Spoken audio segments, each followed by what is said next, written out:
महाराष्ट्र के deputy CM Ajit Pawar का plane crash हादसे में हुआ निधन। प्लेन लैंडिंग के दौरान दुर्घटनाग्रस्त हुआ। महाराष्ट्र के बारामती के पास एनसीपी नेता और डिप्टी सीएम अजीत पवार की निजी विमान दुर्घटना में मौत हो गई है।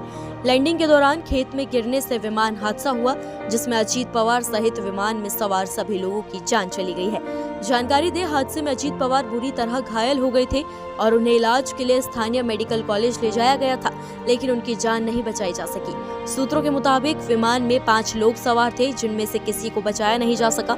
अजीत पवार के पीएसओ समेत 2 क्रू मेंबर्स की भी हादसे में मौत हो गई है। महाराष्ट्र की सियासत में ये एक अपूर्णीय क्षति है। बात करें कौन है अजीत पवार, तो महाराष्ट्र की सियासत में अगर किसी नेता को बेताज बादशाह कहा जाए तो वो नाम है अजीत पवार। सत्ता की राजनीति हो या संगठन की पकड़, अजीत पवार हमेशा चर्चा के केंद्र में रहे हैं। चाचा शरद पवार की उंगली पकड़कर राजनीति में कदम रखने वाले अजीत पवार ने समय के साथ अपनी अलग और मजबूत सियासी पहचान बना ली। अजीत पवार का जन्म 22 जुलाई 1959 को अहमदनगर जिले के देवलाली प्रवरा में हुआ। वो शरद पवार के बड़े भाई अनंतराव पवार के बेटे हैं। उनके पिता फिल्म जगत से जुड़े थे और मुंबई के मशहूर राजकमल स्टूडियो में काम करते थे। अजीत पवार की शुरुआती पढ़ाई बारामती के Maharashtra education society high school से हुई, लेकिन कॉलेज के दिनों में पिता के निधन के बाद उन्हें पढ़ाई छोड़नी पड़ी और यहीं से उनका झुकाव पूरी तरह राजनीति की ओर हो गया। साल 1982 में अजीत पवार ने अपने चाचा शरद पवार के मार्गदर्शन में राजनीति में कदम रखा। उन्होंने सबसे पहले सहकारी क्षेत्र में काम किया और चीनी कारखाने के बोर्ड के सदस्य बने।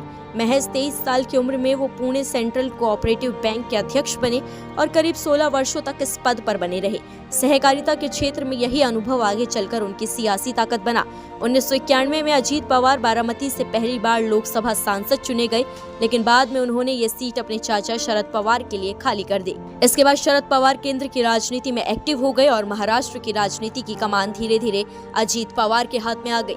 यहीं से उन्हें शरद पवार का सियासी वारिस माने जाने लगा। 1995 में अजीत पवार ने बारामती विधानसभा सीट से पहली बार चुनाव जीता और इसके बाद ये सीट उनका अभेद्य गढ़ बन गई। 1995 से 2024 तक वो लगातार 7 बार विधायक चुने गए। इतने लंबे समय तक एक ही सीट पर पकड़ बनाए रखना उनकी जमीनी राजनीति और संगठनात्मक ताकत को दिखाता है। अपने राजनीतिक करियर में अजीत पवार ने कई अहम मंत्रालयों की जिम्मेदारी संभाली। वो कृषि, ऊर्जा, सिंचाई, जल संसाधन और ग्रामीण विकास जैसे विभागों के मंत्री रहे। विलासराव देशमुख, सुशील कुमार शिंदे और पृथ्वीराज चव्हाण की सरकारों में उनकी भूमिका बेहद अहम रही और उन्हें एक मजबूत प्रशासक के रूप में देखा गया। अजीत पवार का नाम उप मुख्यमंत्री पद के साथ खास तौर पर जुड़ा रहा है। वो पहली बार 2010 में डिप्टी सीएम बने और इसके बाद 2019 में देवेंद्र फडणवीस, फिर उद्धव ठाकरे और 2023 में शिंदे सरकार में भी इस पद पर रहे। अब तक वो 6 बार महाराष्ट्र के उप मुख्यमंत्री बन चुके हैं, जो अपने आप में एक रिकॉर्ड है। 2019 के बाद अजीत पवार की राजनीति ने नया मोड़ लिया। शरद पवार द्वारा सुप्रियो सुले को आगे बढ़ाए जाने के बाद अजीत पवार ने अपनी अलग सियासी राह चुनी। 2023 में उन्होंने एनसीपी के बड़े हिस्से को अपने साथ लेकर बीजेपी की अगुवाई वाली महायुति सरकार में शामिल होकर सत्ता में वापसी की और पार्टी पर अपनी पकड़ मजबूत कर ली। अजीत पवार को लेकर कहा जाता है कि उन्हें सत्ता से बाहर करना आसान नहीं है। 2025 के विधानसभा चुनाव में अपने भतीजे योगेंद्र पवार को हराकर उन्होंने एक बार फिर साबित किया कि महाराष्ट्र की राजनीति में उनका कद आज भी कायम है।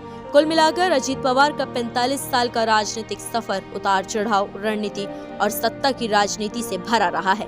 भले ही मुख्यमंत्री की कुर्सी उनसे दूर रही हो, लेकिन महाराष्ट्र की राजनीति में अजीत पवार आज भी एक ऐसा नाम है जिसके बिना सत्ता की कहानी अधूरी मानी जाती है। नमस्कार, मैं हूं मानक गुप्ता। अगर आपको हमारा ये वीडियो पसंद आया हो तो इसे लाइक और शेयर जरूर करें और हाँ, हमें सब्सक्राइब और फॉलो करना ना भूलें ताकि आप देश और दुनिया की कोई खबर मिस ना करें। तो जुड़े रहिए हमारे साथ और देखते रहिए न्यूज़ 24।